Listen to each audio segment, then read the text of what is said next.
ప్రియమైన దేవుని బిడ్డలారా, దేవుని యొక్క వాక్యము ఆదికాండము గ్రంథము 50 అధ్యాయాలు. సృష్టి ప్రారంభము మొదలుకొని ఇశ్రాయేలీయులు ఐగుప్తునకు వెళ్ళిన సందర్భము, యాకోబు మరణము, యోసేపు మరణముతో ఆదికాండం ముగుస్తుంది. ఈ 50 అధ్యాయాలు దేవుని గూర్చి పలు విషయాలు మనకు తెలియచేశాయి. బైబిల్ గ్రంథములో దేవుడు క్రొత్త నిబంధనలోని యేసుక్రీస్తే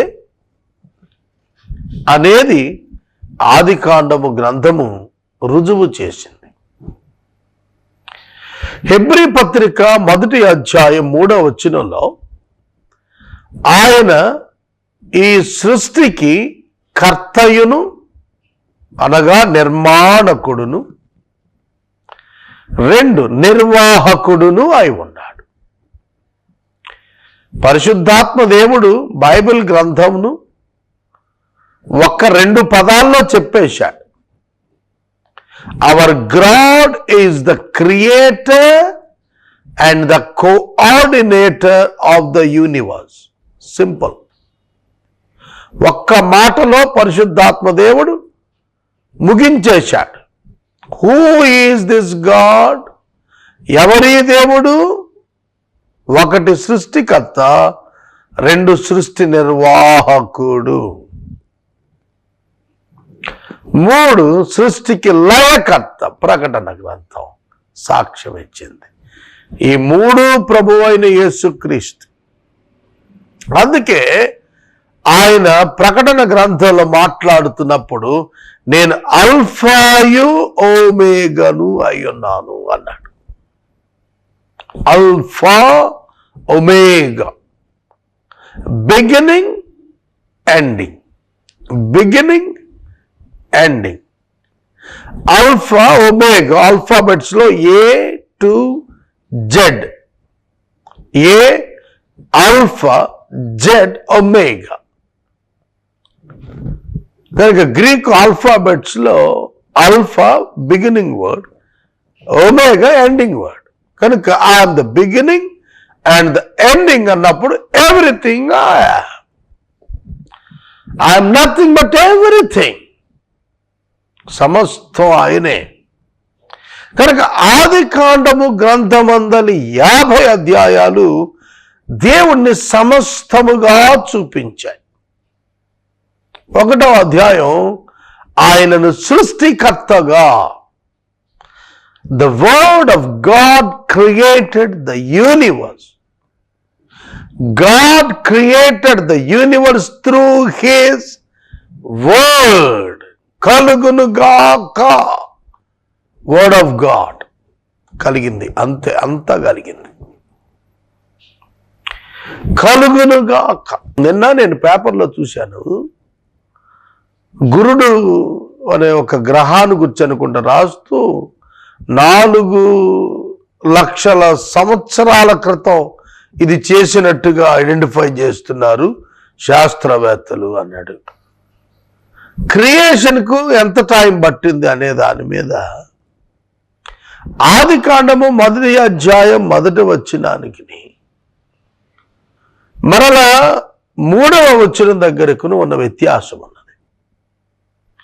ఆదికాండం 1వ అధ్యాయంలో దేవుడు వెలుగు కమనగా వెలుగు కలిగెను అనేది సృష్టించబడిన విశ్వము, సృష్టించబడిన దేవదూతలు, దేవదూతలు పాపము కారణముగా సృష్టి యొక్క శిక్షాకాలము, నీట ఉంచబడిన భూమి, తదుపరి సెకండ్ ఇన్హాబిటేషన్ స్టేజ్ నిమిత్తం దేవుడు సృష్టిని రీఆర్డర్ చేసిన సిస్టమ్ మనకు కనిపిస్తుంది. ఆదికాండం 1:1లో దేవుడు చెప్పినప్పుడు దేవదూతల యొక్క సృష్టి యొక్క కొనసాగింపులో వాటి నివాస స్థలంగా భూమిని ఏర్పరచుకున్నాడు ఆయన. సాతానుని యొక్క పాపము తరువాత భూమిని నీళ్ల యందు ముంచివేశాడు. దేవదూతలను చీకటి వెలుగున కొందరిని మరియు ఆకాశమండలను కొందరిని విడిచుట ద్వారాను తీర్పు దినం వరకు వారిని ఆ విధంగా ఉంచాడు. పరలోకమందు మంచి దేవదూతలను ఉంచాడు, పరిశుద్ధాలని. ఆ తరువాత దేవుడు తను ఉపక్రమిస్తూ ఆదామును నిర్మించాలని అనుకున్నప్పుడు 7 దినముల సృష్టి మనం చూస్తాం. 6 దినాల సృష్టి, 7వ రోజు విశ్రాంతి దినం. అక్కడి నుంచి బైబిల్ స్టార్ట్ అవుతుంది. కనుక దీనిని మనం గనక గమనించినట్లయితే దేవుడు సృష్టికర్త, ఆ సృష్టికర్త దేవుని వాక్కు యేసు అని తెలుస్తుంది. కనుక మానవులకు సృష్టిని పరిచయం చేసిన వాడే యేసుక్రీస్తు ప్రభు. మానవుని నిర్మించిన వాడే యేసుక్రీస్తు ప్రభు. యెహోవాగా ఓల్డ్ టెస్ట్మెంట్ లో పిలువబడిన వాడు, యెహోవా దూతగా ప్రత్యక్షతనిచ్చిన వాడు, శరీరధారిగా క్రొత్త నిబంధనలో క్రీస్తుగా వెలువడిన వాడు ఒక్కడే. ఆయన దేవుని వాక్కు. ఆ వాక్కు శరీరధారయ్యాడు. దేవుణ్ణి ఎవడు ఎన్నడూ ఎప్పుడు చూడలేదు, చూడడు, చూడబోడు. సృష్టికి మానవులకి ప్రత్యక్షమైన వాడు యెహోవా దూత యొక్క ప్రక్రియలో పాత నిబంధనలో, యేసుక్రీస్తుగా క్రొత్త నిబంధనలో ప్రత్యక్షమైన వాడు యెహోవా వాక్కు అయిన వర్డ్ ఆఫ్ గాడ్, దేవుని వాక్యమే. కనుక వాక్యమే మనుషులకు దేవుణ్ణి ప్రత్యక్షం చేశాడు. ఈ విషయాన్ని మనం గుర్తెరగాలి. సోదరుడా, సోదరి, పరిశుద్ధుడైనటువంటి దేవుడు తన వాక్కు చేత ప్రపంచములను నిర్మించాడు. Jesus is the creator of the universe. దీన్ని గ్రహించటానికి పరిశుద్ధాత్మ సహాయము కావలెను. లేని ఎడల మానవ మనసుతో ఇది నేర్చుకున్న సాధ్యం కాదు. 3వ అధ్యాయానికి వచ్చేటప్పటికి ఆయన రక్షకుడిగా ఆయన పని ప్రారంభించాడు. 1వ అధ్యాయంలో ప్లాన్ ఆఫ్ క్రియేషన్ ఎగ్జిక్యూషన్, 3వ అధ్యాయంలో plan of salvation and it's execution started, began. 3వ అధ్యాయంలో ఆయన రక్షకుని పాత్రలోనికి వచ్చాడు. రక్షకుని పాత్రకు రావటమే he offered the forgiveness to the sinners, Adam and Eve. ఆదాము అవ్వలకు దేవుడు పాప క్షమాపణను ఇచ్చే దిక్కుగా ఆయన వచ్చాడు. He revealed himself to them. తాను వారికి ప్రత్యక్షం చేసుకున్నాడు. తనను తాను ప్రత్యక్షం చేసుకున్నాడు దేవుడు. ఇది తెలుసుకోవాలి. తాను కనపడ్డాడు. తాను వస్త్రపు చర్మపు చొక్కాలను చేయించాడు, తొడిగించాడు. వారిని తాను స్వయంగా ఏదేను నుండి గెంటించాడు. ఒక రక్షకునిగా ఆవిర్భవించాడు వారి జీవితాల్లో. క్రీస్తు ద్వారా దొరికేటువంటి రక్షణకు ఛాయాదర్శనం ఏదేనిలో ప్రవేశపెట్టాడు ఆ దేవుడే, ఆ వాక్కు అయిన దేవుడే, ప్రత్యక్షమైన వాడే, యెహోవా దూతయే. వారు దేవుని చూచారు, దేవునితో మాట్లాడినారు, దేవునికి జవాబులు ఇచ్చారు. దేవుడు బలి ఇచ్చినాడు, దేవుడు చొక్కాయలు చేయించాడు చర్మంతో, దేవుడే తొడిగించినాడు.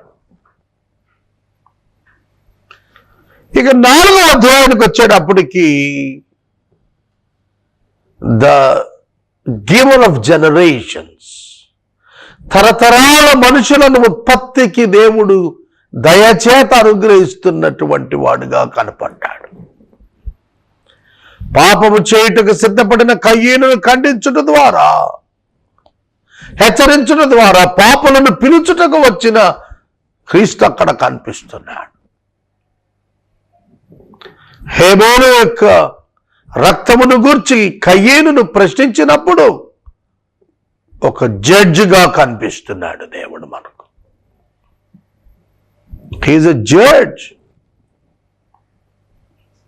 ఆయన అడిగేటువంటి దేవుడు, ప్రశ్నించేటువంటి దేవుడిగా కనబడుతున్నాడు. ఆయన శిక్షించేటువంటి దేవునిగా కనబడుతున్నాడు. ఆదికాండం 6వ అధ్యాయములో నరుల యొక్క విస్తృతమైనటువంటి దుష్టత్వాన్ని ప్రశ్నించటానికి, శిక్షించటానికి జలప్రలయాన్ని ఇస్తున్నట్టుగా డిక్లేర్ చేస్తున్నాడు. ఆదాము నుండి 10 తరాలు గడిచేటప్పటికే భూమి మీద పాపం విస్తరించిపోయిందనేటువంటి పరిస్థితి ఆయన జలప్రలయం ద్వారా సమూలంగా తుడిచిపెట్టడానికి ఆయన ముందుకెళ్తున్నట్లుగా కనిపిస్తుంది. ఆయన పాపాన్ని సహించడని తెలియచేయబడింది. ఆయన పాపమును సహించడు. పాపలను రక్షించుటకు ఆయన సువార్తను 100 సంవత్సరాలు నోవహు ద్వారా తన ఆత్మ ద్వారా ప్రకటింపచేశాడు. పాపలను శిక్షించుటకు ముందు అవకాశం ఇచ్చి ప్రేమించేటువంటి దేవుడని ఆదికాండములోని దేవుని గురించి 6వ అధ్యాయం సాక్ష్యం ఇచ్చింది. జల ప్రళయములో మానవుల శేషమును ఉంచుటకు దేవుడు ఇష్టపడ్డాడు. నోవహుకు కృప చూపి అతని సంతానము ద్వారా విశ్వములోని మానవ జాతిని తీసుకుని రావటానికి సంకల్పించిన వాడుగా దేవుడు మనకు బైబిల్లో కనిపించాడు. కృపను ఇచ్చాడు నోవహునకు. ఓడ నిర్మాణానికి ప్రణాళికనిచ్చి తన ప్రేమను మానవ జాతి పట్ల చూపాడు దేవుడు.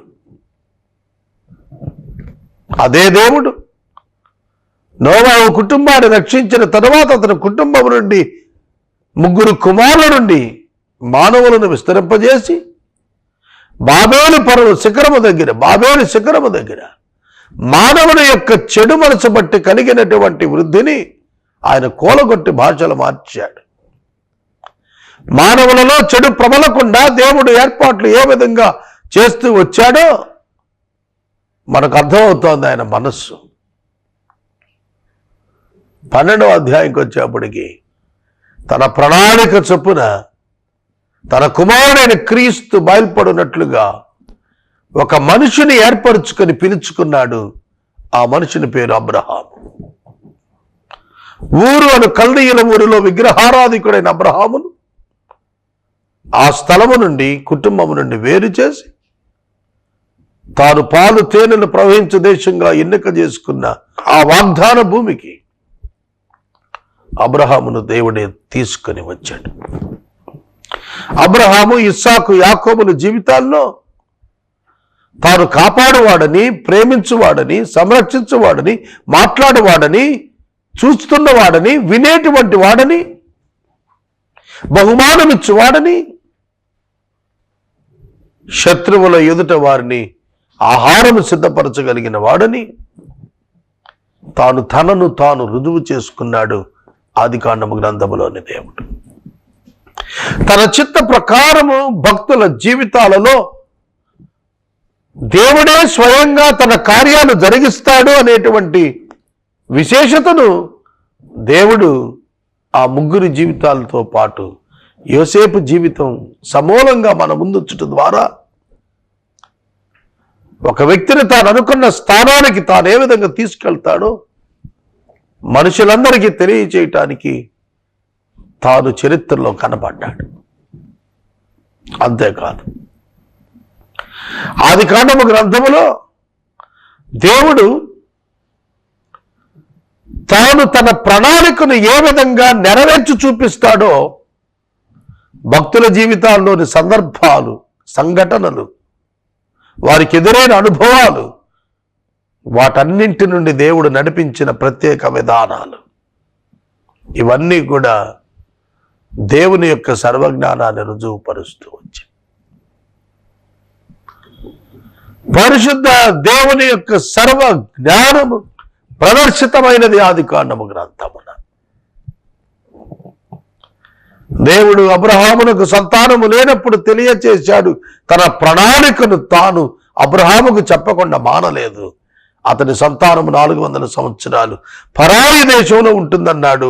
అబ్రహాము యొక్క మనుమడైన యాకోబు మునిమనుమడైనటువంటి యోసేపులను ఐగుప్తుకు తీసుకుని వెళ్ళి అక్కడ మహావిస్తృత జనాంగముగా 6 లక్షల కాల్బలంగా 20 లక్షల ప్రజలుగా ఆ దేశంలో అభివృద్ధి చేశాడు. బానిసత్వం యొక్క రుచిని వారికి చూపి విడుదల యొక్క ఆనందాన్ని వారికి అర్థమయ్యేటట్లుగా దేవుడు ఒక గొప్ప తన ప్రణాళికను పాపము చెర నుండి వచ్చు విడుదల వలన కలుగు ఆనందమును వారికి మోషే అను తన యొక్క సేవకుని ద్వారా కనపరుచుటకు ఆయన ప్రణాళికను ఇచ్చాడు. దాని నిమిత్తమై వారు ఐగుప్తుకు చేరినట్లు ఆదికాండములో తన ప్రణాళికను తానే స్వయంగా నెరవేర్చినట్లుగా కనపడ్డాడు. నరుల హృదయాలను పరిశీలన చేస్తూ దేవుడు తన పిల్లల యొక్క జీవితాల్లో తోడుగా ఉండి తన చిత్తం జరిగిస్తూ వారి పరిస్థితులు తన స్వాధీనంలో ఉంచుకొని నడిపించినట్లుగా దేవుడు కనపరిచాడు. సృష్టి సమస్తం ఆయనకు లోబడుతున్నదని, అధికారి అయి ఉన్నాడని, ఆయన బిడ్డలకు మేలు కలుగు చేయవాడని ఆదికాండము సాక్ష్యమిచ్చినది. వ్యక్తులు, పరిస్థితులు, సృష్టి ఆయన స్వాధీనంలో ఉన్నాయని ఆయన తన భక్తుల జీవితాల్లో ఫరోను, అబీమెలెకును, లాబానును కంట్రోల్ చేయటం ద్వారా తన బిడ్డల జీవితాల్లో తాను పనిచేస్తున్నాడు అనే సత్యము వారు గ్రహించినట్లుగా దేవుడు చేసి చూపాడు.